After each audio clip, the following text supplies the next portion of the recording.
Hello, everyone. Welcome back to the channel. Not a good evening again.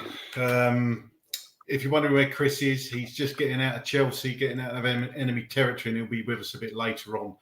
So you're going to have to put up with me until then. But look, let's get into it.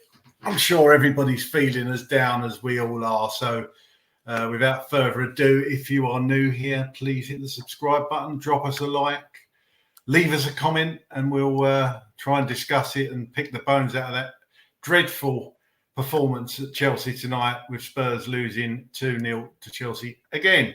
So that makes it something like, what, 32, 33 years we've had one victory at Stamford Bridge. Absolutely disgusting.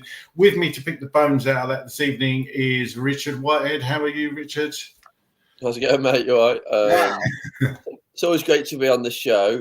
Obviously, not after being bent over like one of the comments said that we've been bent over for 90 minutes. I'm not sure what it feels like to be bent over for 90 minutes, but I'm definitely not happy with that performance. Oh, mate, it was bloody awful, bloody awful. James, how are you? James Black with us. Not feeling like singing a song tonight, I'll take it, James. No chance at all after that. Yeah, I'm just confused. I think is the bottom line with all that. Well, I know we'll get into it, but I just don't know if he knows his best 11. It just didn't seem to click together in many areas. You know, I'm just despondent and a little bit confused to that whole performance.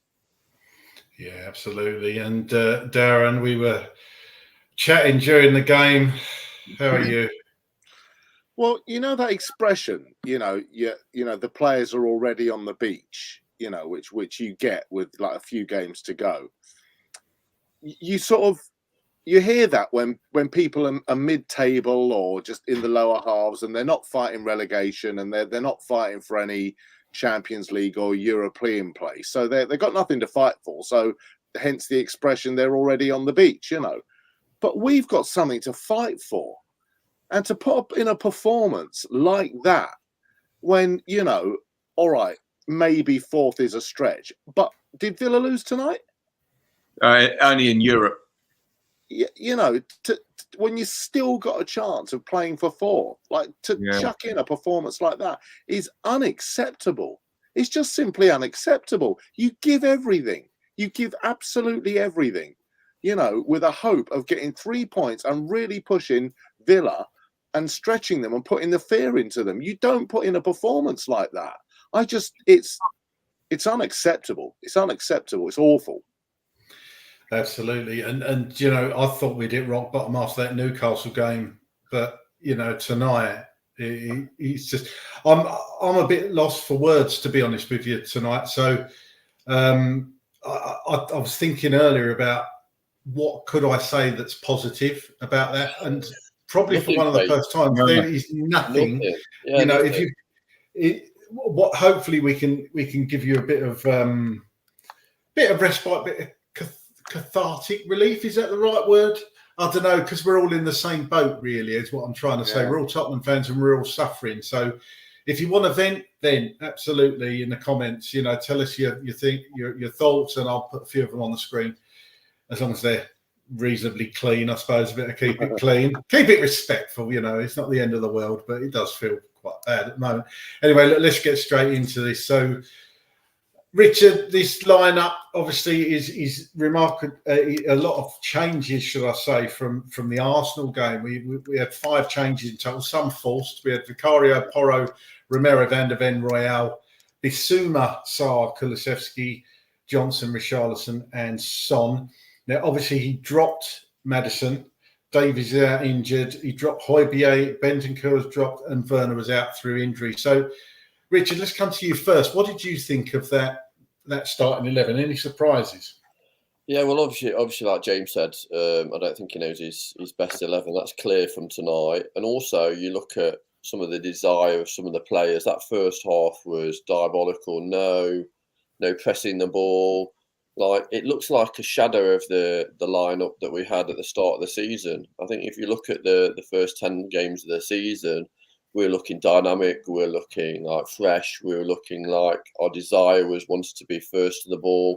I think even you look at the second goal, that they scored. Obviously, Jackson was there, kind of challenged. I think for me, when you look at that starting lineup, do you see a team that was going to go to Stamford Bridge and take all 3 points? I think that was the real kind of struggle for me. So I was worried. I took a couple of positives from the second half against Arsenal, and I thought we'd go into this game with that kind of same intensity, and we clearly didn't. I think even down to, I always look in the tunnel before the game. A lot of the players looked under pressure.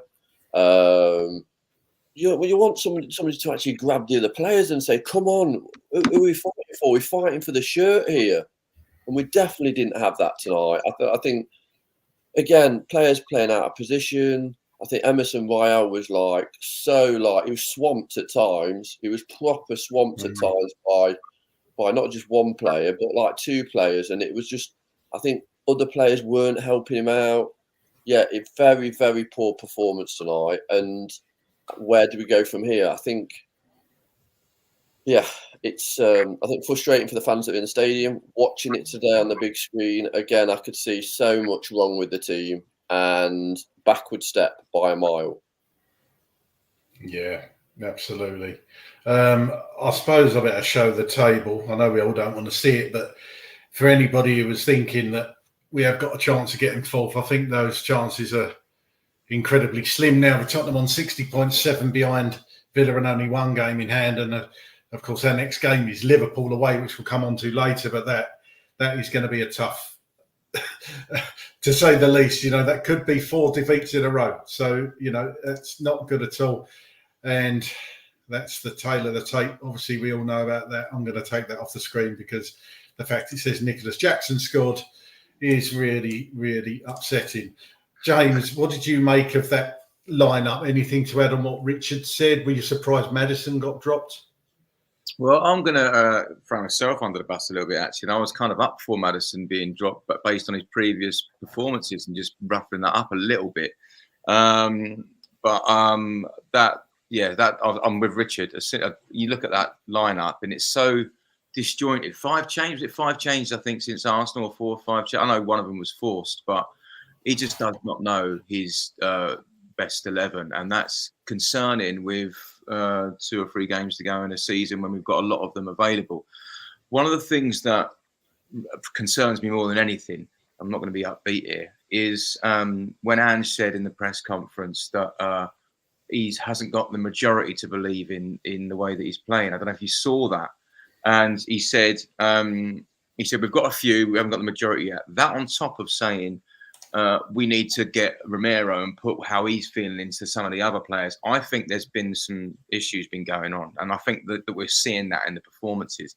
And that is more concerning for me than the last sort of 2 or 3 games. If you go back to like the Fulham game, for example, I know we beat Forest, we beat Luton since then, but we're supposed to beat these teams.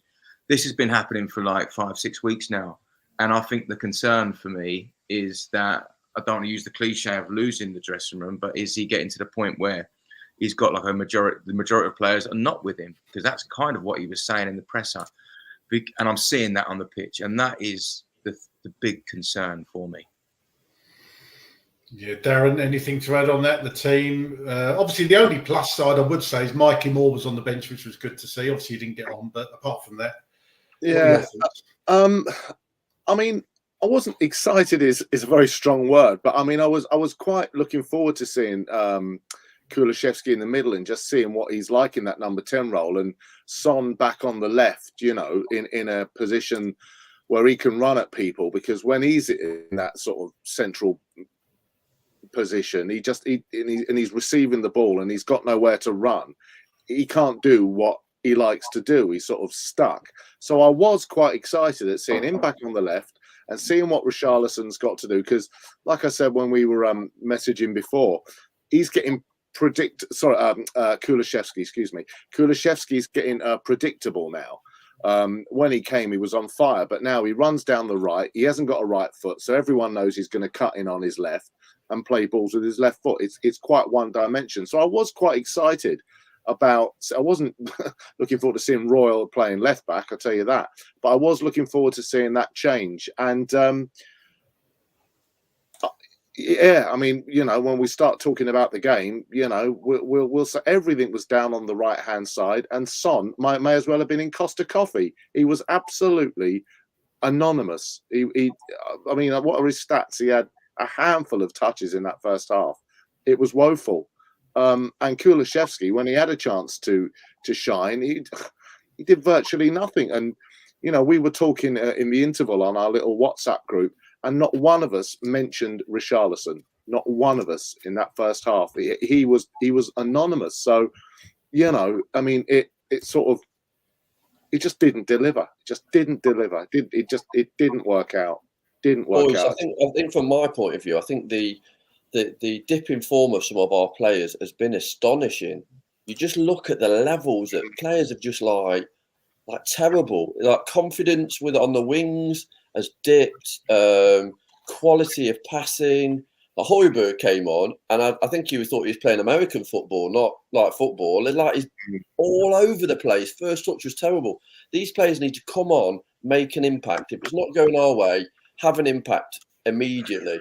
But dip in form like Kulusevski, Son, Richarlison, Maddison. Like Maddison today, even when he came on, I think he looks a shadow of the player at the start of the season. So either the amount of kind of games that they're playing, which isn't massive because we're not in Europe this season, has took a toll on them, or literally something's gone off that's affected their confidence. Because clearly, like when Ange was gesticulating about press, the players weren't listening to him. They weren't listening to him about pressing and get rid of the ball straight away. You look how effective we are when the ball comes to a player and they get rid of it straight away. So it's literally moving that ball as fast as they can, instead of holding the ball, slowing the play down, letting all the players or the Chelsea players get back into that low block. Terrible. Like today, I cannot see a positive from today's game at all.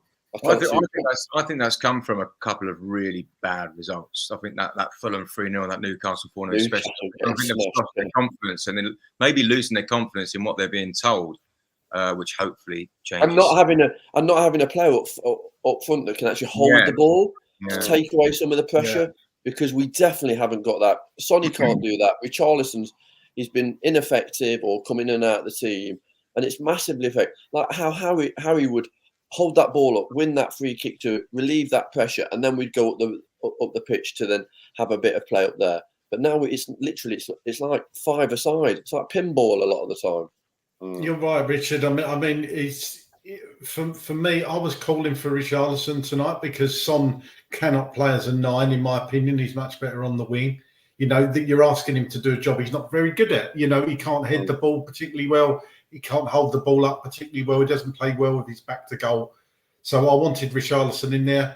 And it just goes to show, you hinted at it there, how good Harry Kane was. And I know we talk about him a lot on these streams, but it does go to show what we're missing and how badly we need that number 9. Never replace that. No, absolutely. James, I don't know if you want to take this. I thought this is a good question, actually, from Adrian. When was the last time we played well for a full 90 minutes? When were you last satisfied with the whole game? Can you answer that? It's a very difficult question, isn't it? No, I mean, like even the Villa 4-0, the first half was a little bit wobbly, wasn't it? I mean, that's the truth of it. I can't really remember all the way back to a full 90. I know the start of the season, the first 5 or 6 games, I was happy. I was definitely happy with the second half. Actually, from about the midway through the first half at Villa, but the start was a bit shaky. And I think what that means is I think the players are losing sight of what they're being told from Ange and seeing these results come in, and that's just going cycling down. I think he needs to grab it, own it. And I'm a little also concerned on what he said about set pieces, saying he's got bigger problems. No, he hasn't. Like what am I to question him? But you take them goals you've conceded away, and we would have won the NLD probably. I don't think Arsenal were a better team over the 90 minutes. You take them 2 corner goals away, and we would have probably won the NLD. That moves into a good position to play the Chelsea game. like that concerns me as well. There's a lot going on here, and I think most Spurs fans are just they're probably what Darren's saying, that they're probably on the beach now thinking just want this season to end. Just let's get lost at City and make sure they don't win the league, and then just get in Europa and get out and get started. Yeah, Darren, I don't know about you, but it was the first time, and we did talk about this in the chat, that first time I've really seen Ange animated towards the end of that first half. I think we were right in saying that he shouted, "Pass the effing ball forwards," or words to that effect. What did you make of that? Because he's usually so calm. Do you think he's just finally getting so frustrated with these players that they're not doing what he wants them to do? I've never seen him act like that. And you're right. He said before. I was watching interviews of him before he or when he first came to Tottenham, and they were asking about his manner, and he says, I don't like to sit down. I don't like to be disturbed. I stand on the pitch and I observe it like I'm watching a movie. He said, I just like to concentrate on my own.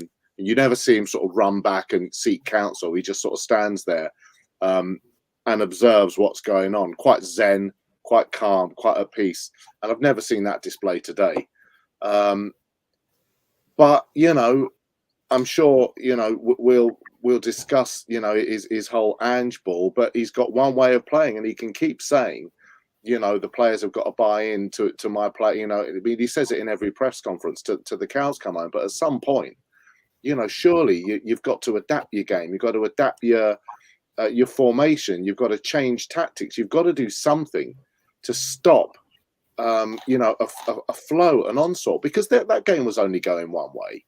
We weren't going to get 2 goals back. Even if we got 1 goal back, we weren't going to get 2. And I don't know.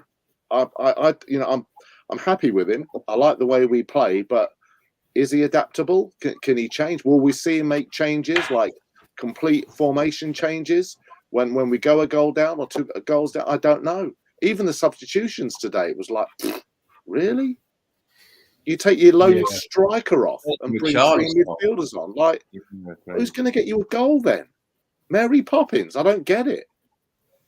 No. There were some weird substitutions, which we'll come on to a bit later. But I was scratching my head at a couple of those. We better get into the game. When we can whiz through the game. Well, we'd have to talk about it. I'm really sorry, but that's what we're here for. So that's what you signed up for, chaps.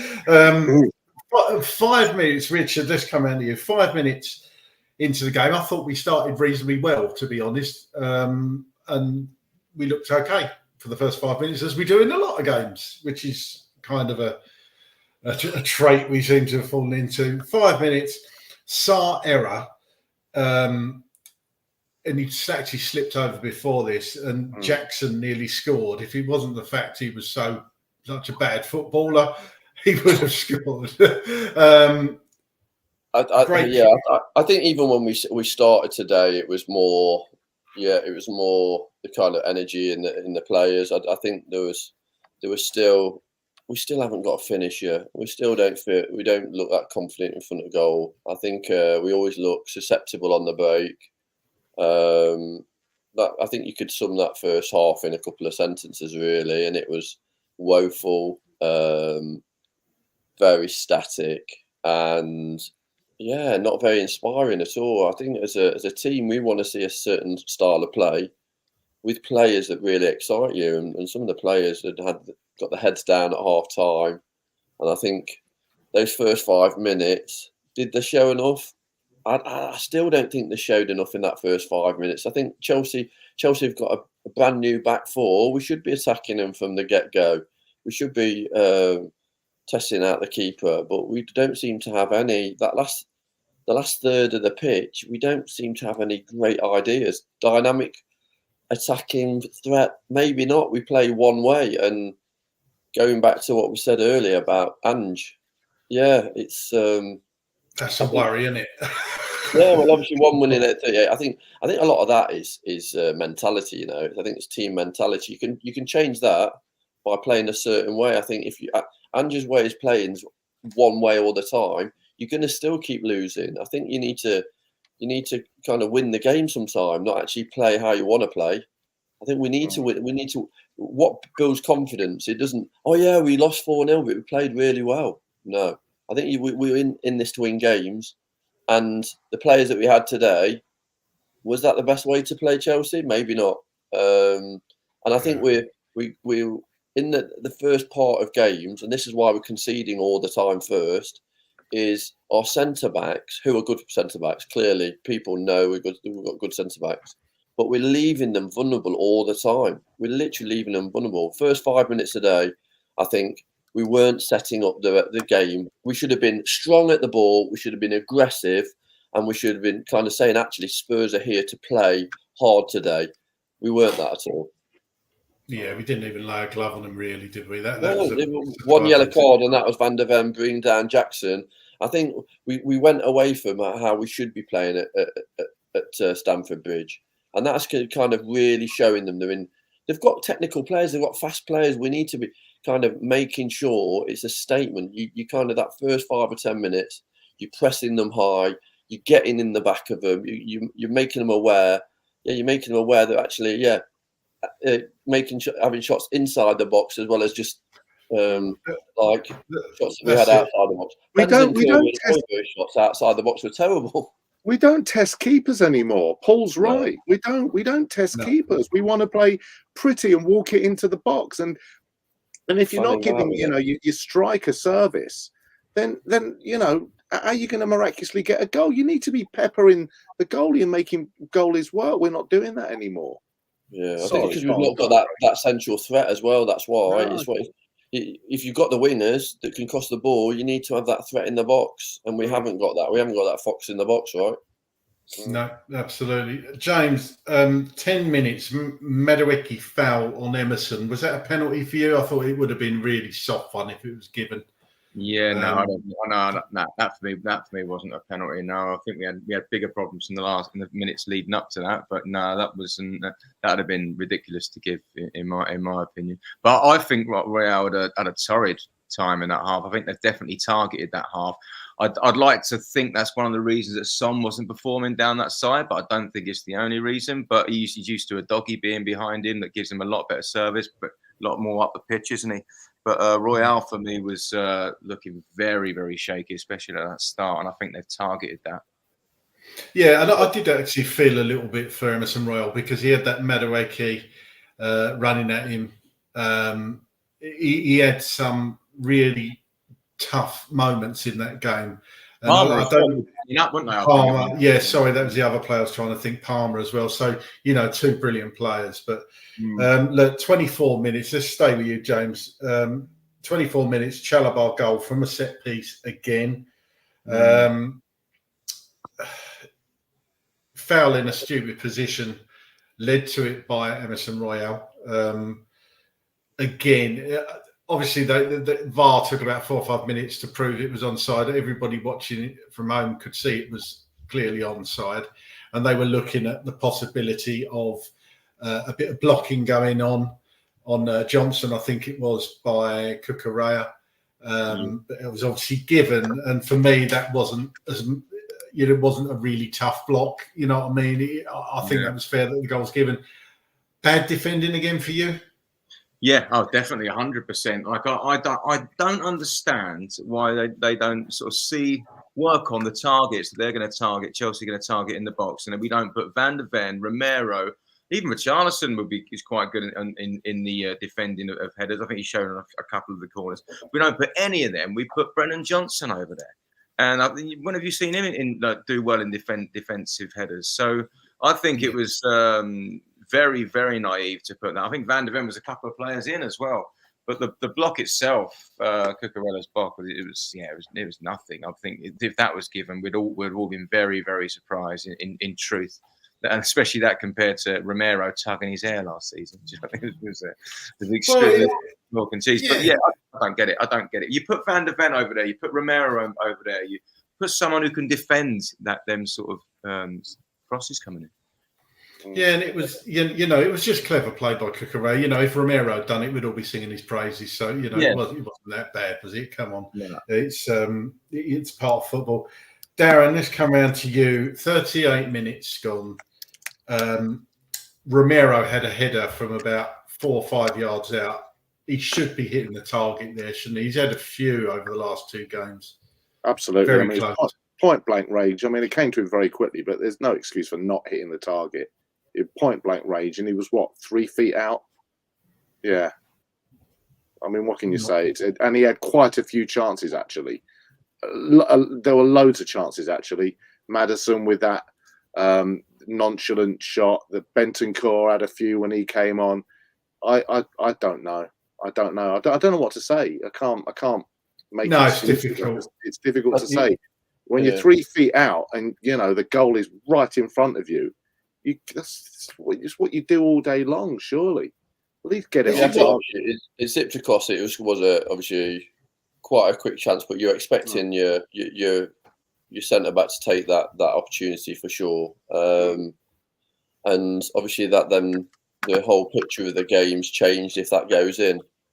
But we didn't test the keeper enough, to be honest, and we haven't. I think, like you say, I think something's happened in the last 5 or 6 games that's made us really ineffective up front. I'm just watching the Chalobah goal again. I think obviously you've got to give credit to the defender. It was well taken, but it was well taken because there wasn't a challenge there on him. There wasn't an effective challenge on there. That's his first goal as well. I think that was his first goal for Chelsea scored in the league. Yeah. So like I say, and Bukhari really had no chance for obviously the position he was in. But like you say, a header like that where literally it's come in, it's right on his head, and he's just directing it in the other corner.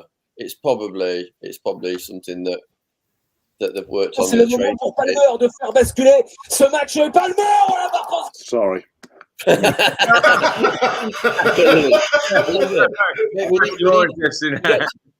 glad that Spurs game. Let's just have your impressions, mate. I'm glad that wasn't the. Yeah, I was glad that wasn't the other sheet tab you had open there, Darren. It could have been even more. Yeah. Message from Paul, who's a friend of the channel, to Richard there, just from Paul. Just like to echo that. I know we said that before, but Richard, massive congratulations. Yeah, well done, mate. Absolutely superb performance. Yes, I broke the world record last Sunday at London Marathon. So the world record before was 2 hours 2 hours 42, 38 seconds, and I was 3 miles out and I was gassed, and I literally had to kind of go for it, and so I finished 2 hours 42:01, so I broke it by 30. Wow, amazing! 7 seconds, over 26 miles. That's ongoing. So you get like a runner help at one point, don't you? Yeah, so I had a pacer for the first 20 odd miles just to kind of keep me on track, and then I burnt him, so he kind of dropped out. Oh, wow. And then I just went, just kind of. Fair play, man. That's you only beat my time by a little under 4 hours, I think. Richard. So, I just did a whole show about the marathon instead. Yeah, I think we had some success in London anyway, just not in the stadium. Yeah, well, cheers anyway. Cheers, guys. Unfortunately, we've got to get back to the football. So anyway, Richard, what was the... Richard, in fact, let's just stay with you. I haven't actually written down anything else in the first half, to be honest. Just it was all bollocks. It was all absolute bullshit. Let's say that.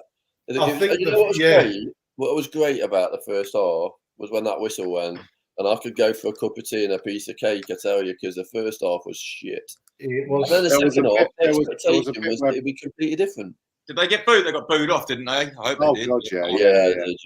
Well, let's reflect on that terrible first half. As you can see, and I've wrote this down as well. 0 shots on target. Whoa. 52% possession, so almost equal with Chelsea. But they had 11 shots to our 3. Their 3 shots on target to our 0. Corners are about even, and obviously we committed the more fouls.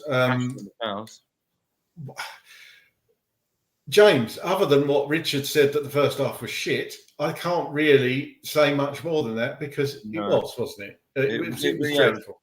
It was the concern on like they don't want to be here. They're not buying into it.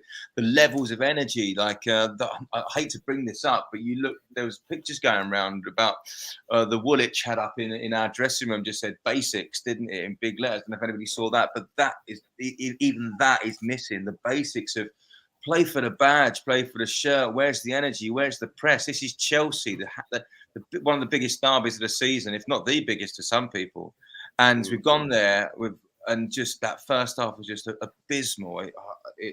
It left. Do you know what frustrates me, James, as well? Do you know that? When you come off for half time, you want them looking gassed. You want them looking like they pressed hard. They really had a good go, and they came off and they were like, "Oh well." I think it's leaning towards what he said in his presser about we haven't got the majority believe in the system. He actually said, and I think it's leaning a lot of it towards that. I mean, I know we'll go on to the second half, but it was a bit more buoyant. But that's what it's all sort of pointing towards for me, which is extremely worrying. Yeah. Do you think that is? I mean, let's ask the question. Let's come out to you, Darren, on that. What do you think? Do you think there's the simple problem is he hasn't got the players he needs to play this system yet, and it's teams are finding us out, and they didn't know how we played in the first 10 games. And when you look at those 10 games, although we had some fantastic performances, the standard of the opposition was, you could argue, with all due respect, those teams was a little bit lower. I know we had Liverpool and Man U thrown in there, but it was a fantastic start to the season. We all got carried away. We all got excited.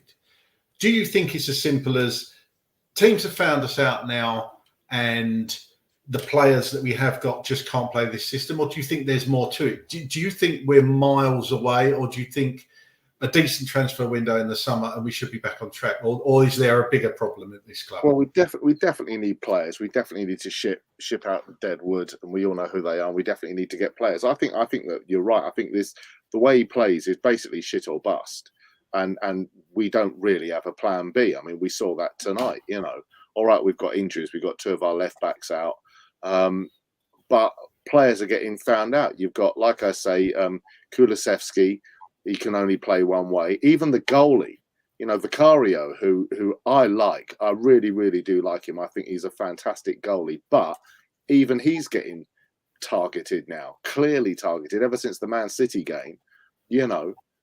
When it comes to free kicks, so when it comes to corners, he's getting there. Managers are saying, get onto him. And you got Porro being his minder tonight and keeping everyone at bay. But, he's getting found out. Everyone will agree that when we play, it's far more attractive. When we can play and get on top of teams like we did with Villa, it's attractive football. It's matador football, for want of a better expression. But we need a plan B. You can't, when it goes to getting a goal behind or getting 2 goals behind, we need an alternative. And at the moment, like we've all said, we don't have a clear number 9 who can. We just don't have that. When Son comes into the centre, he's sort of redundant. So Son goes out on the left today. He brings Kulusevski into the centre. That doesn't work. Perhaps Sarr and Basuma, who are and Bentancur, who are phenomenal in the middle. That's now not working. No matter who he plays with, whether he plays today like Sarr or Basuma or Bentancur or Basuma, it's just not working. I don't know what it is. I don't know whether we're getting found out, or I don't know whether they're not buying in, or that the players are frustrated. I don't know. And I'm sorry to keep on saying I don't know, but and sound like an idiot. But I don't know what the answer is. I think the answer is a really good transfer window in the summer, and a really good pre-season, and a really good talking to. I think that you could argue that this isn't his team. He needs to get people in that he wants to get in and mould them, and then we'll see what happens in September. Maybe that's the case. Maybe it's the case of just playing this bloody season out and seeing what happens when he has his first full season over and done with. I think from my point of view, I think I'm going to say this word, and it's not down to playing. I think they look fatigued in around the style of play. So the whole pressure that they're under for the whole 90 minutes, they look fatigued as a team. Now, not physically, because obviously we've not played that many games, but they just look it, like even how their body language, they know they're going to get broke on. And it's like, oh, we know it's going to be pinball football, and this is going to be mentally like really stressful. And you can tell that on the players. I think we definitely need more dynamic players. I think the first 10 games, it was new. It was a new way of playing. It was dynamic. It was fast. It was entertaining. Other fans wanted to watch us actually play. Now it's methodical and it's slow and it's very much, you kind of like Werner, and I've never liked him. I thought I think we shouldn't sign him. I think we need to have players that we can go, actually, this player's going to make us better, not just fill a gap.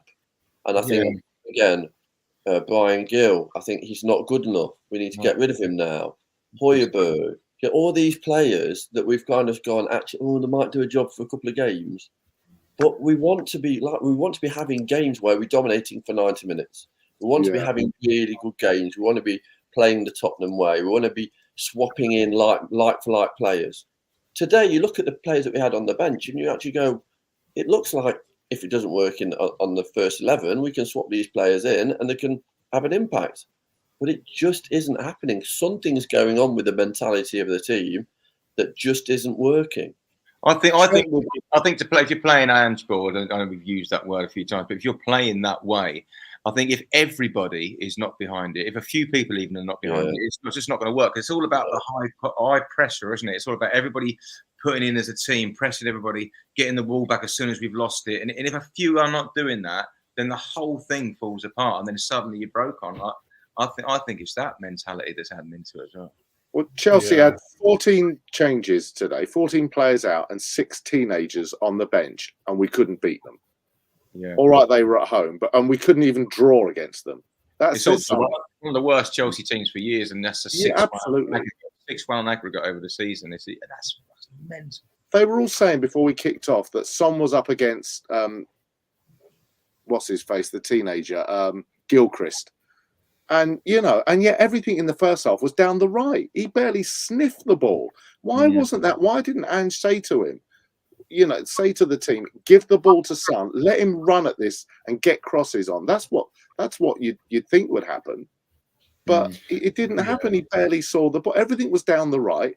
Son was anonymous. And I was frustrated by that. I didn't know why that was going to be the main point of attack down that side. Highlight the fact that he's a little kid and he hasn't started for Chelsea.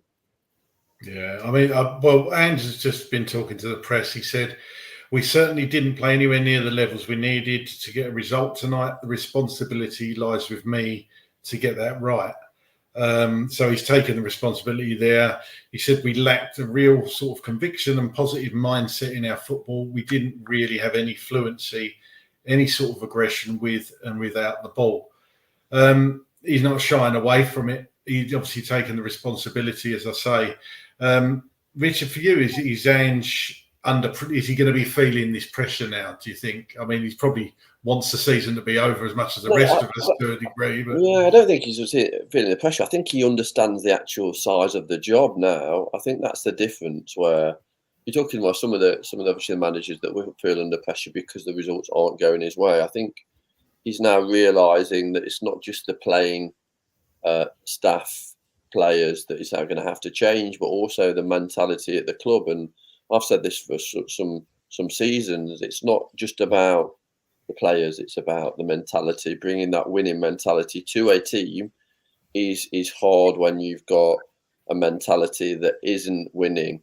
It's about kind of really changing the mindset of everybody that works for the club to everybody that buy into the philosophy that we're going in the right direction. And I think the first part of the season, it looked like that. I was always very aware that it was a little bit kamikaze and one-dimensional. And when you're playing that one-dimensional football, eventually you get found out. But also, when you're away from home, you look a lot more vulnerable. I said when we were under Conte, when we were away from home, we looked very static. And all the time, the home team would come on to us and we'd just go on the break and maybe nick a 1-0. But it was very much, they'd have 60% of possession, we'd have 40%.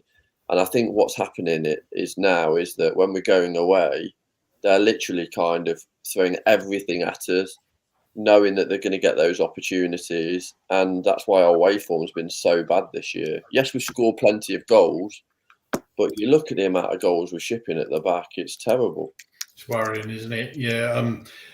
Mickey van der Ven's come out and say we did not play well, we didn't create enough, and we didn't play our football. We will find the learnings and come back stronger. I mean, it's obviously, what can he say? It's just sound bites, isn't it? Apparently, Ange's press conference only lasted 2 minutes 15 seconds, so I don't know if there's much more to tell you on that. He was very frustrated and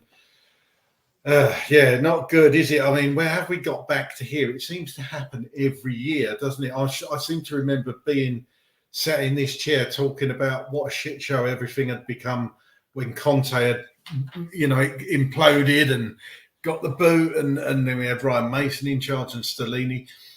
It seems like I was confident that when Ange came in this time of the season, I'd be buoyant and happy and everything else. And it seems to have, the wheels just come full circle and we kind of hit rock bottom again, haven't we?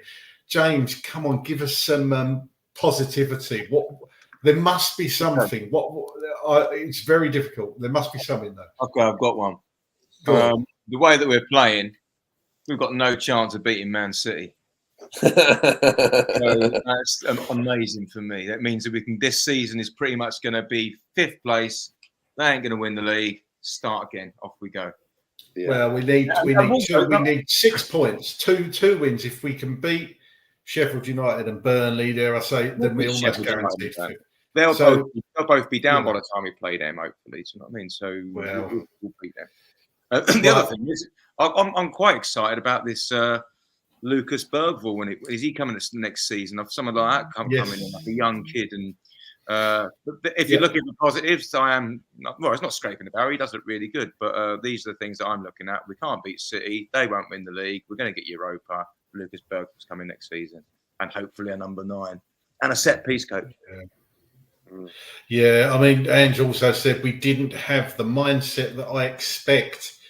That's on me. We were so far off it. I mean, that's a bit worrying, isn't it? Are they not the same sound bites that we're getting a lot, though, aren't we? We're getting sound bites each time. So I think because the performances are very similar, aren't they? I'm just looking at the last 7 results here. Yeah, we've let in last 7 results. We've let in 15 goals and scored 8, I think. And it's literally 4 losses, 2 wins, which were the home wins against Forest and Luton. Obviously, a draw against the Hammers, but very poor. I would say you need to look towards those first 10 games to actually see 90 minutes where we've actually played well. Yeah. I've not seen that for a long time. I think the Fulham game massively derailed us, like the Chelsea game did earlier in the season. Yeah. I think just for some context, Jan is a friend of the channel, always positive. Yeah. Hold their nerve and keep the faith. Hi guys, just in from work, trying to look forward to next season. Yeah, I think I'm ready for next season. I'm certainly ready for the summer. It'd be nice to that week, I think.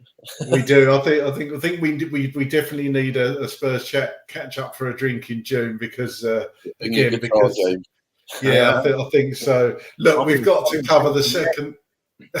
We've got to cover the second half, and then we can get on to the big game at the weekend against Liverpool. Oh my God! Right. Well, second half, I thought again we started a bit better. Come round to you on this, Darren. Started a bit better. Started a bit quicker. Things were looking typical. It's typical this season, Darren. Really, isn't it? That we start the second half like a house, like a train. After a poor first half, and we've been there before, haven't we? Well, yeah, because they went in the dressing room and he shoved a rocket up their arse. Of course he did. He was furious, and we moved the ball quicker. The ball was popping out to the left. Suddenly, Son was able to run at the fullback. It started off, I think, in the second minute of the second half. Pupsar put a lovely ball across the area. As good as said players. Yeah, right. Has put a really fast, lovely testing ball into the area. That didn't come down to that didn't come to anything. It was a lovely move between Decky and Son. We were popping it about. We were doing in the second half like we should have done when we came out, but then it all gets unravelled. I've written down Cole Palmer beats Royal easily. He was having a torrid time, left back. But and then we huff and we puff for sort of 10, 15 minutes, and then we revert back to type. It's frustrating. It's like yes, we're going to come out and we're going to start to play, and we start popping the ball out and we start moving it quicker because he told them to. But then it's like after 15 minutes, they just go, "Oh, we've done as he told us. We'll just knock it about a bit." It's ridiculous. It's ridiculous. It'd be interesting to know in the comments what everybody else thinks about kind of the result today, and and how we've kind of been really ineffective. Because I think the midfield's been like one of the big, obviously really ineffective up front, but also like midfield partnerships, just Basuma. Yeah, not great. I saw him. Obviously, I went to the Luton game. Saw him then. I think he looked very lethargic after coming back from the African nations. Obviously, remembering that we've had some players at the African nations, they've come back out of form as well. Again, really alliterating what I said earlier about we've got lots of players that have come were lost form over the last 4 or 5 weeks. And I'm sure a lot of the people in the comments say exactly the same. We're cooked and pathetic performance today.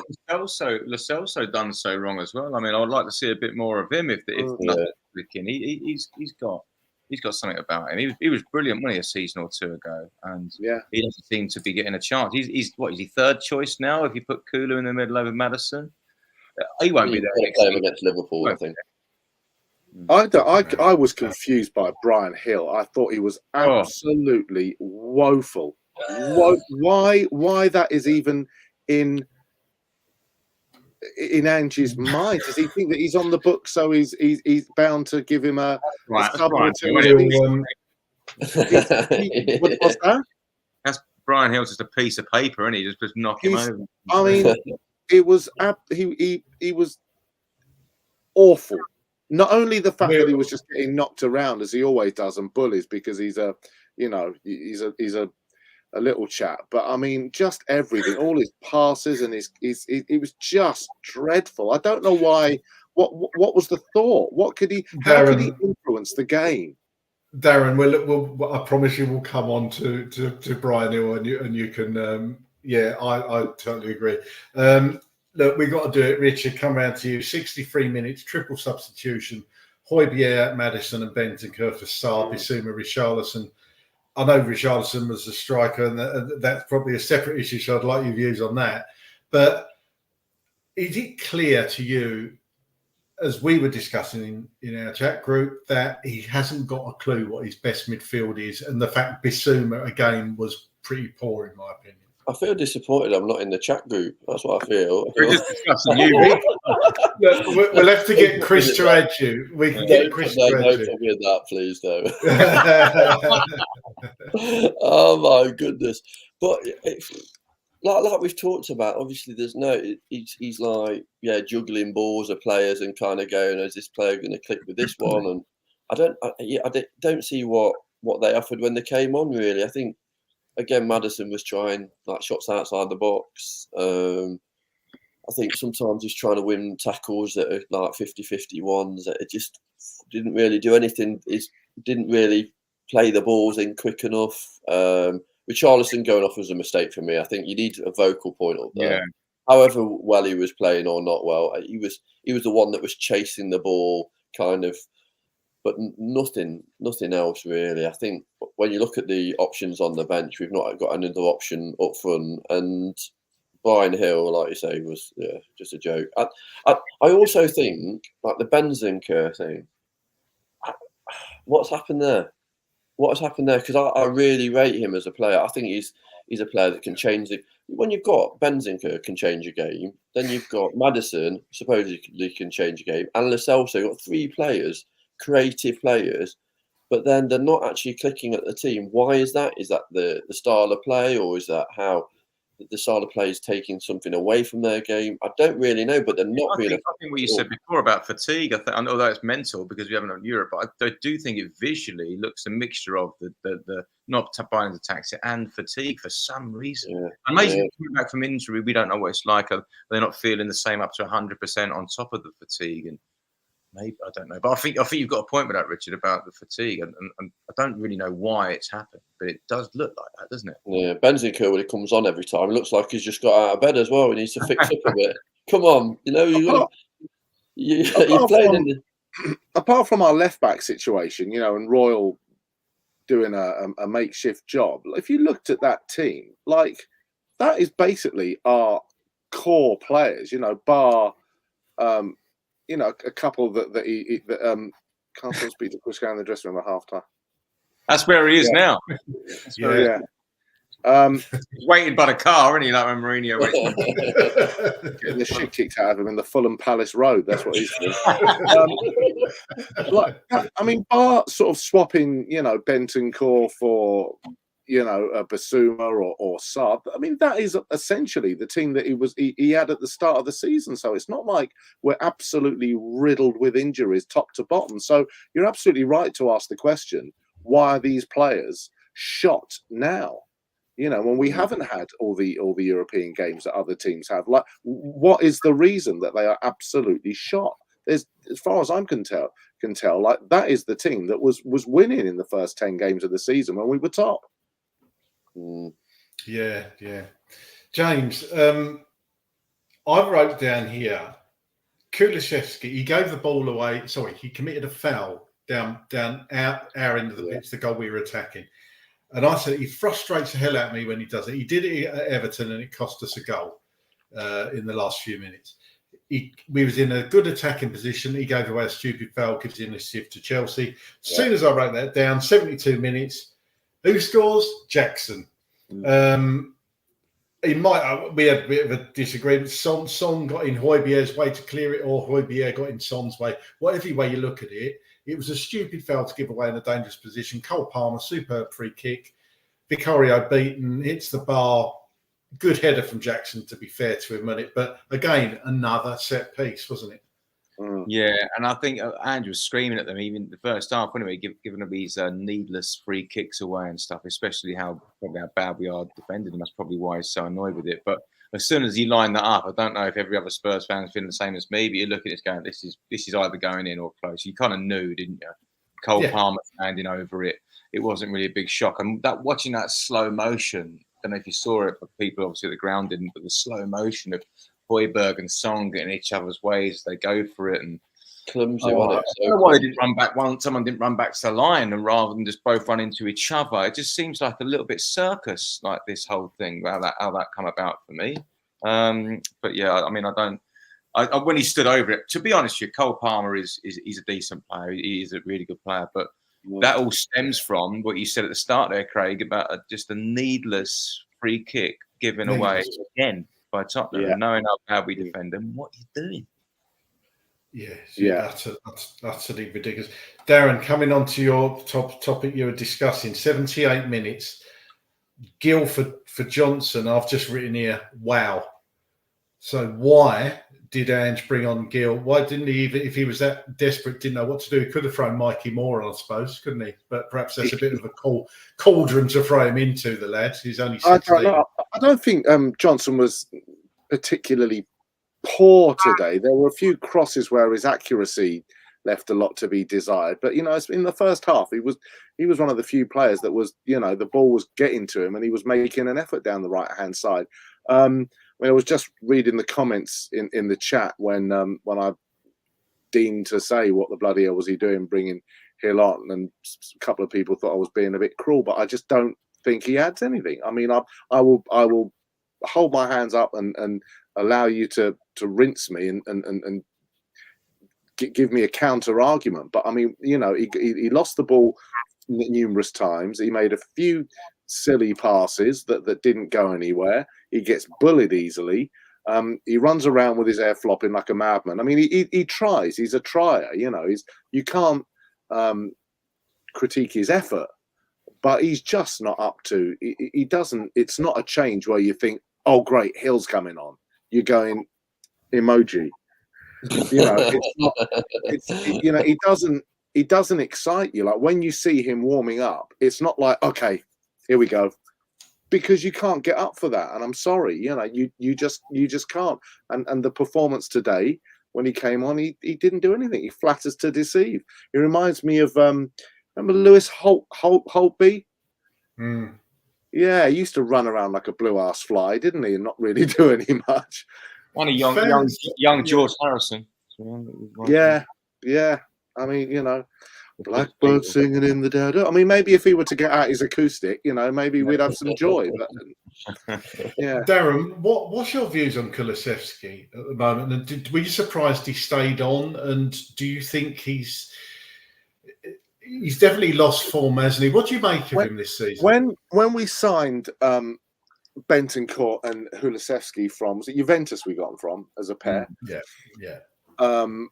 I've said this before on here. Chris had an interview with a Spanish journalist and he basically, or an Italian journalist, and he was saying that they weren't fit for the A team of Juve. That's why they got rid of them. They just weren't fit for purpose. And we were, after a few games, we were like, wow, who are these two? You know, they were unbelievable. Bentancur was just incredible, controlling that midfield. That was Simone Delumo. Yeah, there you go. Yeah. Guys, I tell you something, guys. Is that Simone? Yeah, yes, guys. Look at these guys. Didn't he say Kulusevski or Bentancur? He said Simone said he's just another Harry Winks or something like that. Yeah, and Harry I've got to say he was wrong, because when they came, the two of them were just unbelievable, and Kulusevski was like, wow, who's this guy? But as we all know, and now as the Premier League, the rest of the Premier League know, he hasn't got a right foot. So if you show him on the outside all the time, he's going to always try and cut into his left. At some point, he has to cut into his left and make a cross because he hasn't got a right foot, and he's getting found out. And this worries me now, because when he is on the right wing, I think he's becoming predictable. And today when he swapped round, that's why I said when he was in the centre, I was quite looking forward to that, because I thought, oh, okay, well, let's see what he can do now. But it was just disappointing. He wasn't making things tick. Just wasn't making things tick like we used to. I really hope. I don't know what you do with him. I don't know whether he's a symptom of the fatigue and the malaise that we're talking about. But I don't know. I think he's quite one-dimensional now. I mean, what do you guys think? Do you think that he can only play one way? Do you think that he can offer something different? I'd love to be proved wrong. And then we get his sister to have a go at him again. I mean, his sister's supposed to be like that, one who had a massive go when he doesn't play very well. Do you read about that? Yes, he needs to get into. What I would say is Simone came back on the channel. I think I was on that stream, and he basically said I was wrong. So he held his hands up and said, "Look, we didn't really see that type of these players, you know, in that first season at Juventus." And I think he was as surprised as all of us at how good they were. I agree with you, though, Darren. I agree with you, to be honest. I think he started off as surprised. They found him out. He can't use his right foot. They just show him down the line. There's a block there. I agree with everything you say, if I'm honest with you. I think it's the same. Well, it's upsetting, isn't it? Because if he can only play one way, you know, then that's right. With Sonny, you know, he's got a left foot, he's got a right foot. He can run down the wing, he can cut inside, he can shoot, cross with his right, he can cross with his leg. No one knows what the bloody hell's. That's why he's an absolute nightmare for defenders, because no one knows which way he's going to go, because he's got so many options. But with Decky, unfortunately, at some point, he's always going to cut in, and you know. I'm not a defender, but I should imagine if you are. Oh, here we go. There he is. Here he is. Look at that smile. Look at that smile. I wish I could say good evening. No. We're just on the first 5 minutes of the game, Chris. Referee on the whistle. No, we're actually at minute 86, Chris, and I was just about to say. Thank God for that. The last substitution. I was going to come round to you, Richard. Lo Celso for Royale. Why so late? Well, you know, would you have just chucked on Lo Celso a bit earlier? I don't really. It doesn't really matter now, does it? At that stage, it's like we ain't getting nothing from the game. I think it's far too late. Obviously, some of the substitutions made a little bit earlier were obviously how he was going to go with the team, and it just didn't really work out. I think we said that Lo Celso has had quite a few opportunities in the team. But when you look at the bench and you're looking for somebody to come on and have an impact, then obviously he's an impact player. But you kind of did that when he brought Maddison and Bentancur on, and they didn't really have that kind of impact. Obviously, the play generally lifted, but I think it had to because we were so poor in that first half. I think the second half, substitutions really dictated how we were going to play, and bringing some of the players on, they were just like, I say, Højbjerg useless, Brian Hill was useless, and I think you want even the transition between the player coming on and off. I look at that as well. I always look for body language. I always look for kind of people kind of, come on, let's have an impact. And just like, it was like passive. It's, you know what it is as well? I talked about this with somebody else in performance. When you're leaving the field of play, if it's football or any other sport, there's a moment where you're engaging with the person that's coming onto the pitch in return. And at that moment, for you, it's to get rid of how shit you played or what you were doing on the pitch. But it's about kind of engaging with that individual, going, come on, you can do this. I believe in you. Let's do this. Kind of a real positive message. No, passive. Like, it was, fuck this. We're playing shit. I'm going for a bath. It was terrible. Again, back to the basics, isn't it? Playing for the passion, the energy levels just weren't there. None of them were there. What was the feeling in the ground, Chris? I mean, apart from the obvious, the feeling in the ground of the fans there, what was that like? Yeah, James, the fans certainly tried to be positive, but of course, from minute one, Richard talks about body language there. Even in the warm-up, I could tell that the likes of James Maddison were annoyed that he had been dropped. You could tell a mile away.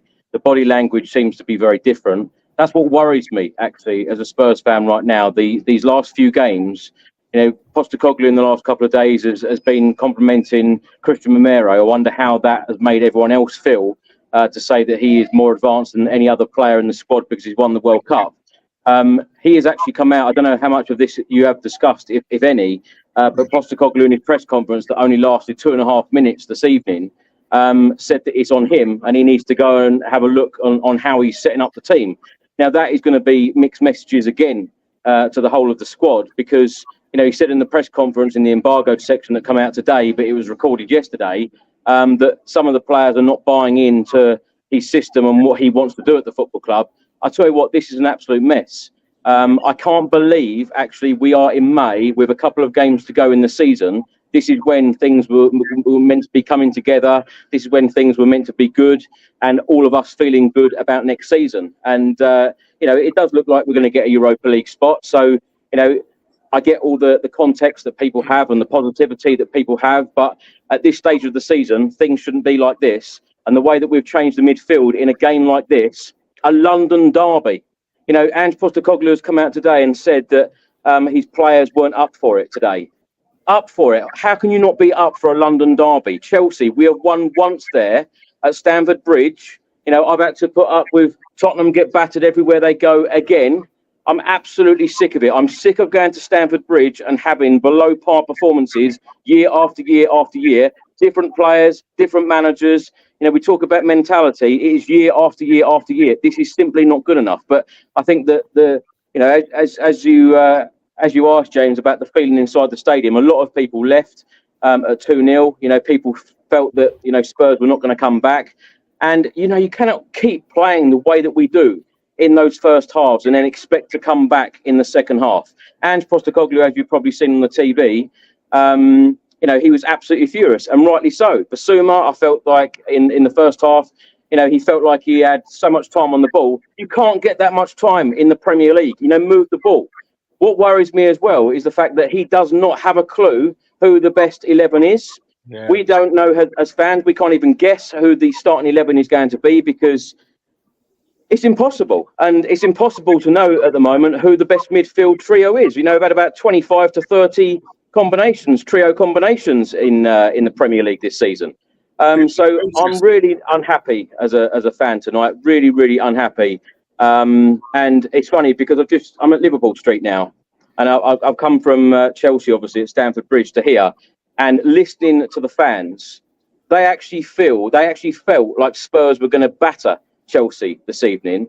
And Really? to hear some of the Chelsea fans, the way that they have been talking, they were so surprised by their performance and by the result. Jackson on the score sheet again, it's ridiculous. Johnson, missing opportunities, glorious opportunities in a London derby like that. It's not good enough. Son, I don't think can play very well in this system. I think there is so much to look at. I think Ange needs to go back to the drawing board, as he said in the press conference this evening. I feel like it's an absolute mess. And as I say, with a couple of games to go, I'm so surprised that we are in this position. Mentally, I don't think it's any good for any of us supporting Spurs because it happens again and again. I think the worrying that we discussed earlier, Chris, was that when he came out in the presser and he said the majority of his players have not bought into the belief of the system. And that really confused me. But it makes sense in the last few performances. But that's extremely worrying, don't you think? It's going to confuse the players, James. I tell you what, if you're one of the players, Richard will tell you as an elite athlete, if someone says you're not a very good runner, you're not very fast, and so-and-so is, how's that going to make you feel? It's either going to make you feel two ways, isn't it? It's either going to make you, try even harder or think, well, sod you then. So I think it's going to give mixed signals to a lot of the people in the changing room. As I say, James Maddison looked very unhappy. And, when he came on, he is meant to be the lock picker. He is meant to be, that number 10 who is going to spark the magic. I tell you what, some of his balls today were terrible.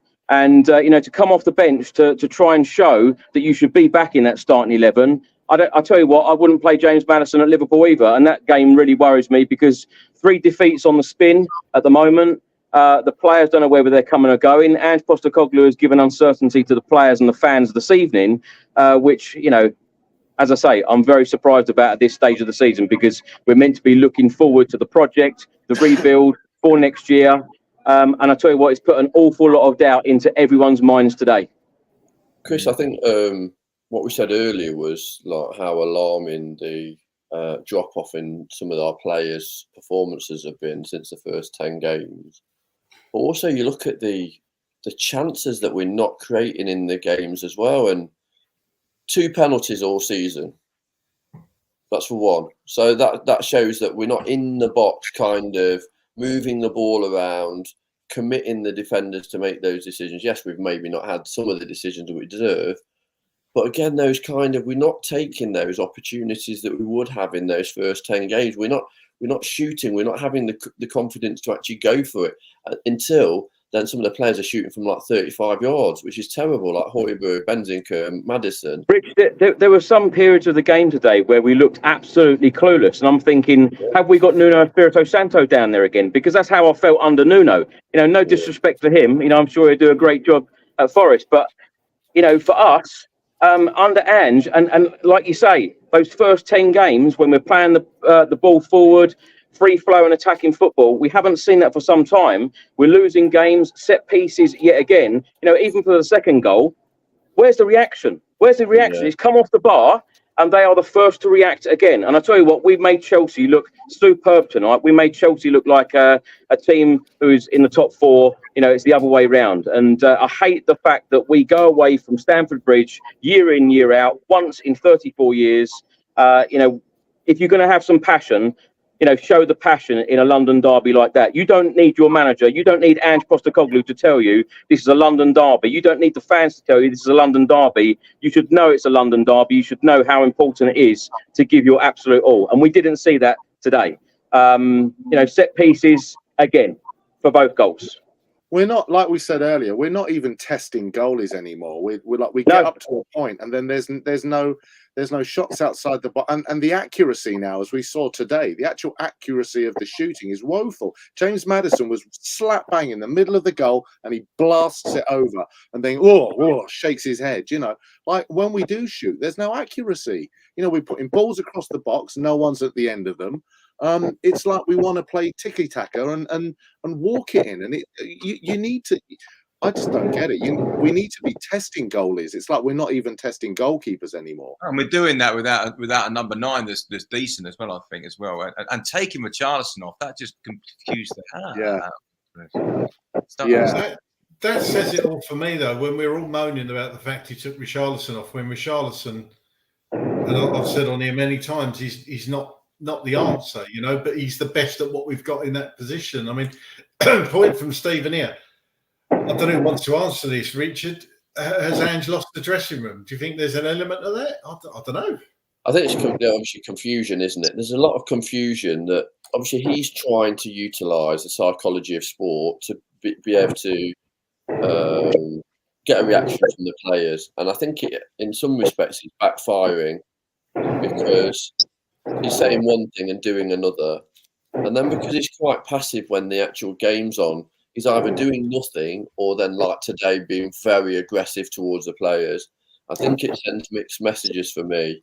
I think the mentality of the players is the biggest worrying thing on the pitch. And like you were saying, Chris, about the warm-up, I even saw it before then in the tunnel. You want to have players that literally are grabbing each other, going, it's your time to shine, get on your centre-back. Come on, you can win us this game. Do you know what I mean? Like that self-belief. I'm seeing scared, anxious, kind of the pressure on the shoulders players. And then they're going, and even Sonny looked like he was proper stressed at the start. And I'm going, come on, Sonny, the captain. You need to be cheering these players up. And he's a player that does it through performance, not that kind of communication. But we need to have winners in the team. How many times have we said about leaders? We need to have leaders in the team that can have a positive impact. Our problem as Tottenham in the past has been this mentality, Spursy mentality, that we're not strong enough in the fight. We kind of bottle it. And that's what we're showing over the last 3 or 4 games. Literally, as soon as we go a goal behind, it's not one, it's not two, it's a catalogue of mistakes that lead to goals. Set pieces are definitely a problem because obviously that's discipline. That's the tactical work they're doing on the pitch, on the training pitch that they're not listening to. The keeper's feeling far too pressured, and we need to sort all these basics that obviously James talked about before. We need to have sort these basics out first before we start to improve. Is some of this on Sonny as well as on match day, on the captaincy and on the leadership of the day? You know, you're talking about the players and how they were looking mentally. Is any of that? I didn't see any communication today, James. I didn't see any leadership on the pitch today. It was like, you know, in that first half, it was like we just couldn't be bothered. And as I say, I don't want to be too harsh, but I just think that we just looked clueless a number of times. You know, some players wanted too much time on the ball. You're not going to get that in the Premier League. You're certainly not going to get that at Chelsea. You're not going to get that at Stamford Bridge. And, you know, they were hungry tonight. Chelsea were very, very on it. Their fans were completely, behind the team. And, you know, us Spurs fans tried to get behind Spurs, you know, boos at half-time again. You know, how many times have we said on this podcast, week after week, you know, about boos, you know, manager after manager now. It's ridiculous. There were some points today when you talk about time on the ball, Chris. There was one moment, I think it was in the second half, where Vicario passed it to a defender, I think it was Van der Ven or Porro, and he passed it back to him. Then he passed it back. And before you know it, there's like 2 or 3 Chelsea attackers running at our defence. And it's like, Jesus Christ, just get it out. Like, and I know that this is a modern phenomenon now. Goalies have suddenly got an importance because they need to be ball-playing goalies.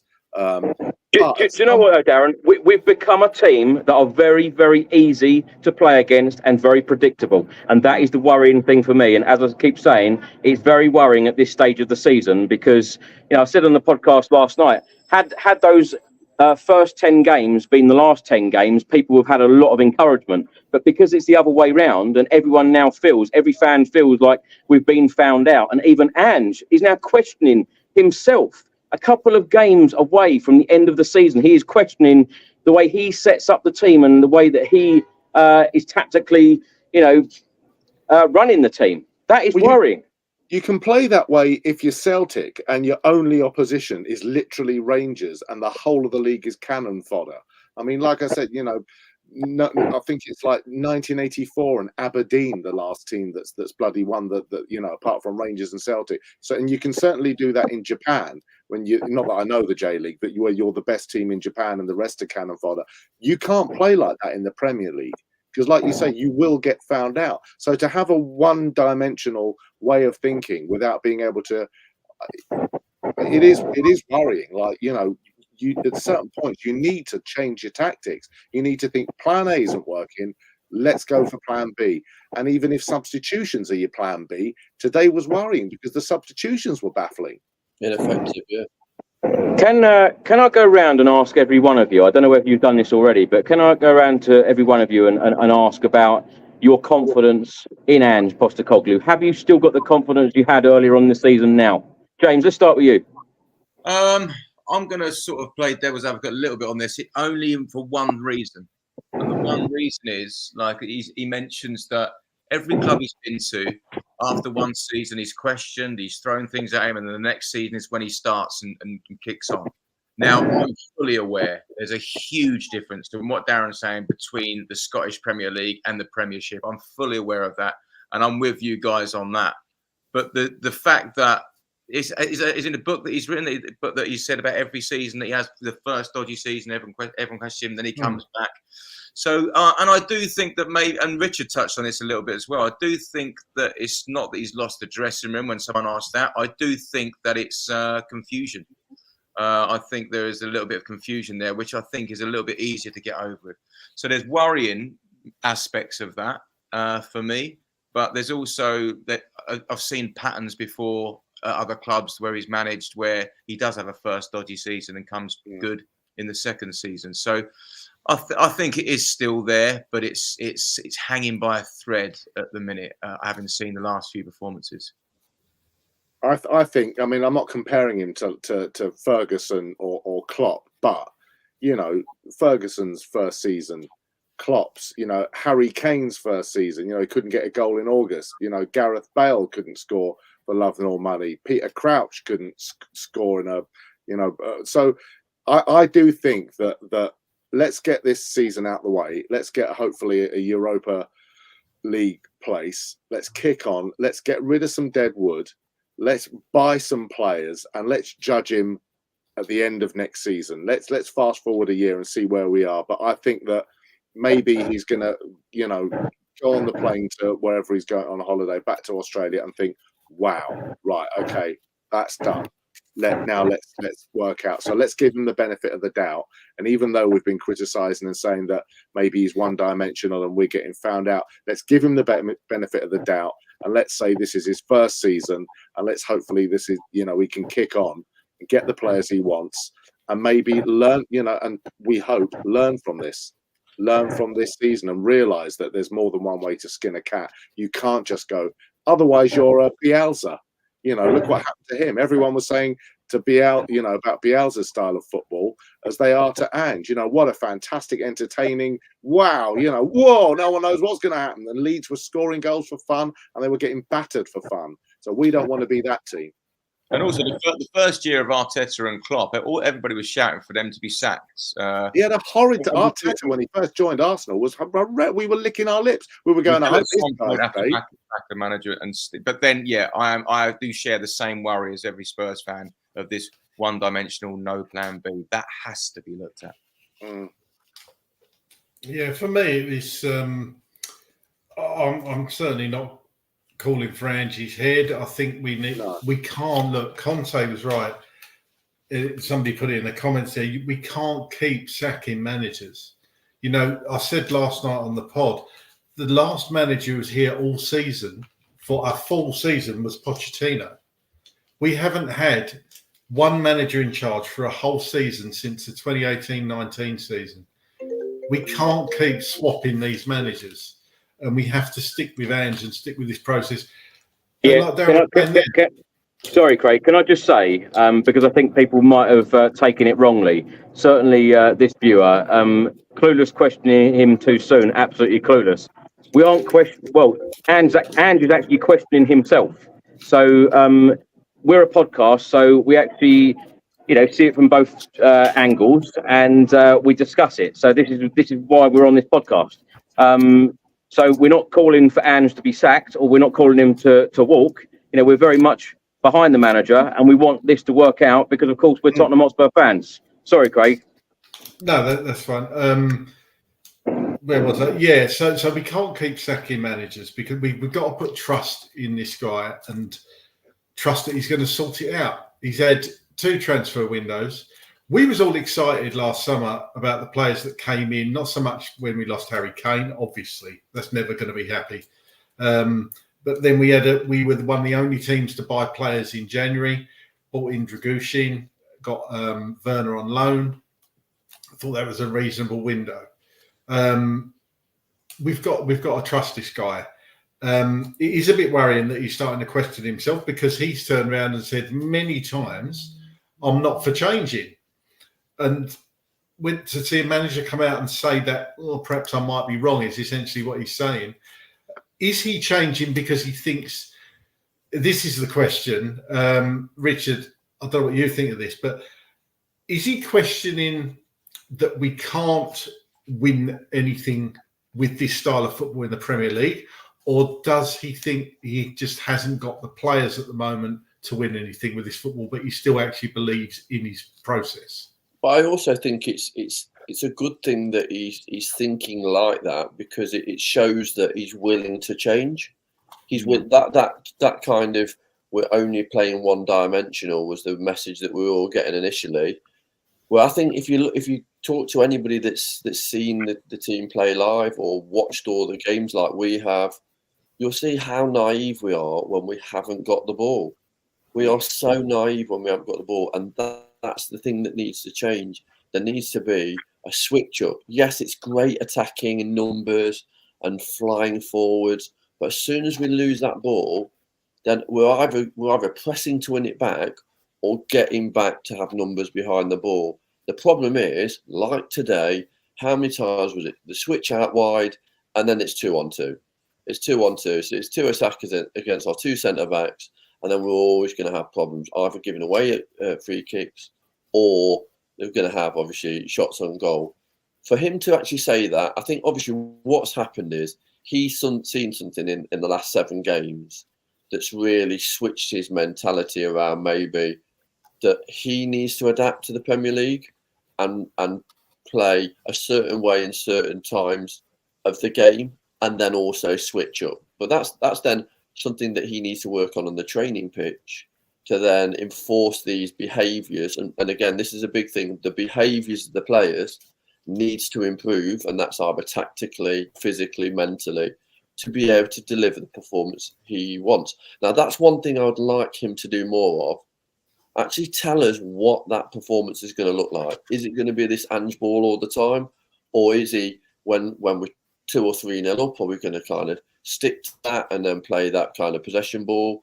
Or is it when we're chasing the game, we're going to play slightly different? Or when we're away from home, which is a big thing for me, why are we not playing different than when we do at home? Because there is definitely a difference in the Premier League when you're going away to a big London rival and then you're trying to play this aggressive football that leaves you so vulnerable at the back. Can I ask you a question? Sorry, Craig. Because you obviously you're an athlete, so sports psychology is a big thing for you. Can I just ask you guys, when you see Ange, sort of, I mean, tonight being the exception because he was fucking furious tonight, but when you do see Ange for 90 minutes, and don't bear in mind the cameras aren't on him all the time, being very passive, just sort of observing, does that worry you that his opponent is dictating and telling people what to go and giving them signals and he's just sort of, just watching the proceedings, ready to give his talk at half? Or does that not worry you, the fact that you don't see our manager dictating and conducting? The competition is a reflection on training. That's what it is. It's all that. Right. The competition is a reflection on training. So if you're getting those messages in training and it's very much he's spending a lot of really intense time with those players saying, this is where you should be.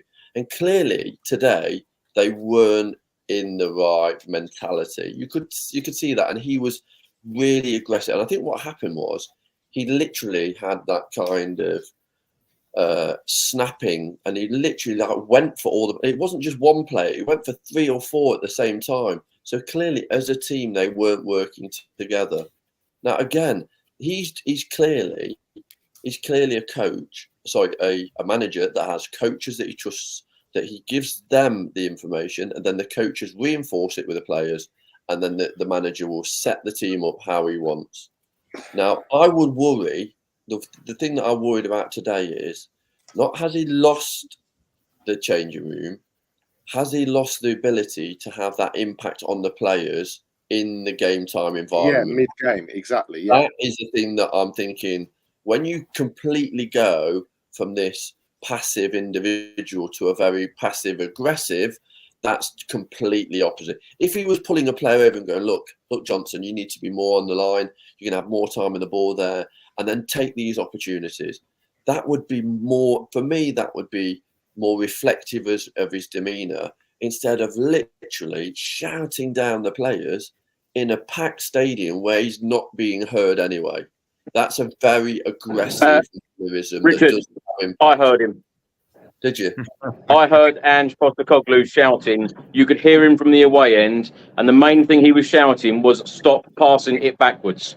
And in answer to your question, Darren, when you're training day in, day out, like these players are, and he is asking them to play a certain way, and they are not doing as they have been doing all week on a match day, that must be really frustrating for him.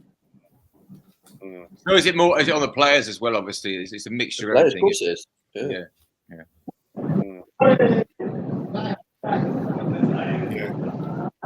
Craig, did you finish talking about the game, or is there anything else to discuss about the Chelsea game?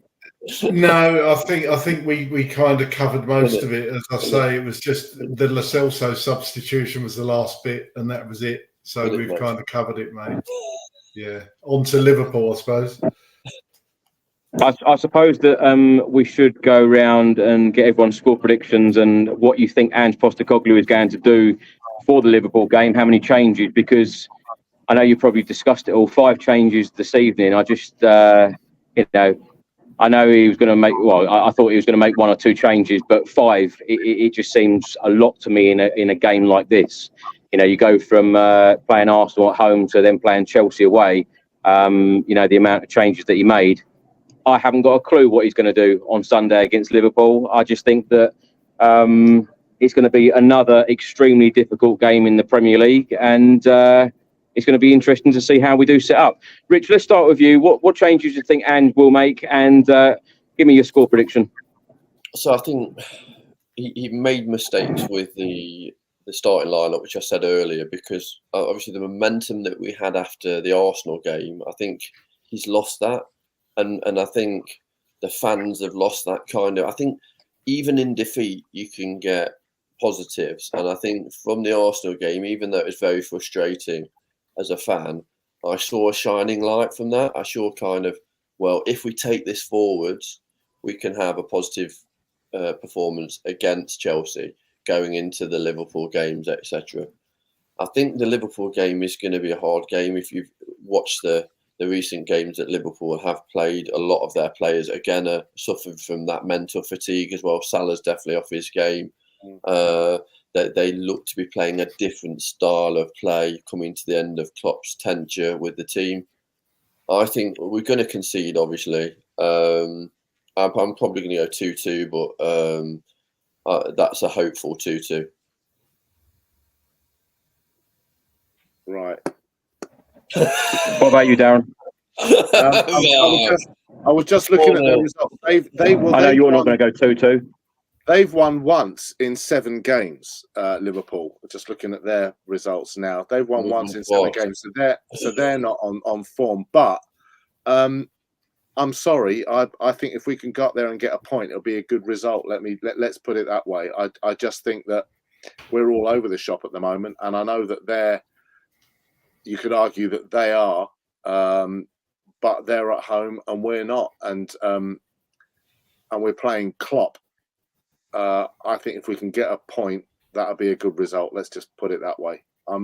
Today's really not my confidence. I've got to be honest. For all the reasons that we spoke about, it's really not my confidence. If somebody lives near Darren, if you can give me a hug tomorrow morning, that'd be really nice. I think we all need one. Have you guys mentioned today that Chelsea only had 11 senior players fit and available for today's game? Yeah. Have you mentioned that? Yeah, 16 injuries. Yeah. Well, someone made James. 6-year-old kids are making their debuts and stuff against us. It's embarrassing if they're winning like that. I don't know where to start. James, what's going to happen in the Liverpool game, do you think? What changes do you think Ange will make? Will there be any system changes, tactical changes, personnel changes, and your score prediction? I think I'm with majority of the Spurs fans here, where I'm just so confused to kind of where that first 11 is going to be, which I suppose Ange is as well. But I don't even know where to start. But one thing that really is concerning me is it looks like it will be Royale again. Is he going to be up against Salah? And a Salah that wants to prove a point. I think it actually will be a 3-1 Liverpool. I don't see us getting anything from that game. The way that we're setting up, confusions with players, I think that you touched on, Chris. I agree with them. And I think, it's going to be another loss, which I think is make it 4-5 in a row, which I don't think we've done for a long time. But I can't see us getting anything out of Anfield. I'm sorry. It's not working with Maddison. No, it's not working with Decky. So, what other options has he got in terms of that role, that number 10 role? What?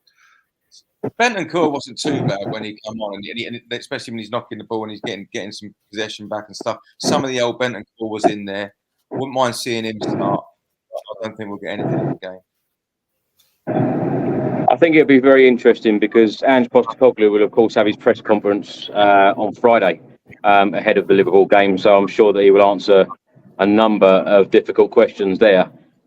Craig, what about you for the Liverpool game? Because it's another stadium where we really, really struggle. It is, and I mean, I would like to see Dragushin come in some form. I mean, the fact that we keep conceding goals would perhaps tell you that the defence needs looking at. But personally, I think it's the midfield that protects the defence that's half the problem. So what our best midfield is, I don't know. I can't sit here and tell you. Wow. Sadly, I think. Well, there is hope. There's hope. Yeah, there is. But for those. Sorry, Craig. For those of you listening on audio, the under-21s had a fantastic result this evening. They were 3-0 down. They come back to beat Nottingham Forest 4-3. And many congratulations to Wayne Burnett and the development side. They are in the Premier League Cup final. So fantastic news. And that's another question, I suppose, that I've got for you guys. But perhaps we'll do it another time about, Ange was meant to be using a lot of the younger players, development players this season. That hasn't really happened, which is disappointing, particularly when the under-21s have won the Premier League 2 table or league top of the table and now in the cup final. Sorry, Craig, I think I keep butting into your cutting you off. Sorry. That's all right. No, I was just about to say I can't see us getting anything at Anfield. You've got to be on the top of your game to get anything there, as the stats will tell you and the history will tell you. Sadly, I can't even see us scoring at Anfield. I think it's going to be 3-0 Liverpool. Sorry. Wow. Before we end the podcast, does anyone want to say or add anything else? What's your score prediction, Chris? You don't want to know. I've never predicted a loss on there, but I'll tell you what, I'm furious this evening because not only do I hate going to Chelsea, I hate losing, and I hate it when the players show no fight and no desire, certainly in that first half, and I'm not happy. In a London derby, that's the disgrace. How can you not be fired? They were talking about the Battle of the Bridge, obviously, before the game kicked off, and they were showing all the clips. And my God, did those players realise what was at stake and knew the importance of that match? And today, And maybe you could argue it's not their fault, some of the players, because they don't know the history, but there was none of that. Maybe if this team were to play together for 2, 3, 4 seasons, they would realise the importance. But there was none of that. One thing you should say, I know Ange said it, and we're annoyed that he used the confusion, but Romero, it does play for the badge. Romero is that. He is that winner, isn't he? Like, and I think to a certain tiny degree, there's a bit of Richarlison as well. But when you had, you're right, man, you had players like Vertonghen and Ali and Kane and who knew all these things meant. But James, you're never ever going to win trophies or be successful if you haven't got every single person with that mental attitude in your side. 100%. But he seems to be the only one who's really showing that for me. Or just a very small handful of them. And that's a disgrace for a London derby. Yeah. Well, Richard, thank you so much for joining us this evening. Where can people find you? And have you got more marathons coming up? Not till October, mate. So yeah, just I'll start back into training this week after a week off from London. And so everybody see me on the roads of maybe running down some high street in London somewhere, not Soho, probably down by the Embankment, but definitely training for Chicago. But yeah, everybody, let's keep the faith and go and see Darren and give him a big hug because he definitely needs one. I'm sure that Craig has done a wonderful job of hosting this podcast, but Richard, did he mention your world record? Can you tell us more? Oh yeah, they did, yeah, and so did James and Darren. He did? So, yeah, that was great, yeah. 240. It was the only bit of positivity all night, to be honest. Talk about that for an hour and a half instead. This is why Richard's here. He is the only man on this podcast that brings the trophies. Darren, thank you so much for coming back. Thank you, Where mate. can people find you and what you're up to at the moment? More adverts? Yeah, lots more adverts. I'm doing a lot of stuff on TalkSport. Actually, I did another advert for them, and I did TalkSport breakfast with Arnold Clark, click and collect, and did all that. So you can hear me on TalkSport and advertising golf and stuff. I'm at Darren Altman on Instagram and on Twitter. TikTok, I'm just at Darren Altman, and I do loads of impressions and voiceovers and all that nonsense. So, What's the craziest thing you've advertised, Darren? Like tampons or something like that? I've never advertised tampon. My friend Elisa tends to advertise Always Ultra. The ice skater. That's my friend Elisa's voice. What have I done? In your stride, I couldn't go with the flow on that one. Too soon. Recently, we used to be number one in the charts, you know. But blame him, not me. I recently had to advertise some sort of storage firm, and they asked me to play a sofa. I had to be a sofa, and they put all dripping taps and leaky sound effects behind me, and I was the voice of a sofa, so that was nice. I once had to play a superhero pig, Banksy the superhero pig. Very strange. Nice. Well, Darren, great to have you on again. Thank you so much. And James, thank you for coming back. Where can people find you? What are you up to at the moment? And any more songwriting? Yeah, some stuff coming up. I'm not the voice of Sofa. I'm the voice of Spurs. On all the social media. I'll be there for the next home game, Burnley, White Hart Bar. And I've also just been contacted by the club to play Box Park, Wembley for the Women's Cup final, which I'm looking forward to. And I'll be penning a few songs for the women. And we'll be doing them at Box Park, Wembley pre-game soon. And I'll be looking for Spurs across social media. Well, I look forward to seeing you down at Wembley, James. Hopefully that the women can lift the FA Cup and the under-21s can get another trophy this year by lifting the Premier League Cup. Craig, thank you so much. And this is a public thank you because you do such a wonderful job when I'm travelling from the ground to strange places to try and hide from a number of the Chelsea fans here. So thank you so much for your input today and your hosting. where can people find you? Yeah, thanks, Chris. No worries at all. I usually enjoy it. I didn't really tonight, but actually it was quite good to talk to fellow Tottenham fans who was just as pissed off as I was. At demeanor on X, if you want to give us a follow, that'd be great. And I just want to say again, I know we said it earlier, it's wonderful to have one of our own, a world record holder, Mr. Richard Whitehead. Can't compete with that. Absolutely fantastic. Well done, Rich. Well done, Rich. Well, Craig, Richard, James, Darren, thank you so much for your time. Sorry we were talking about another defeat. We will be back talking, hopefully, about a win at Anfield, but you never know. We will see you Sunday. Come on, you Spurs. I'm going to use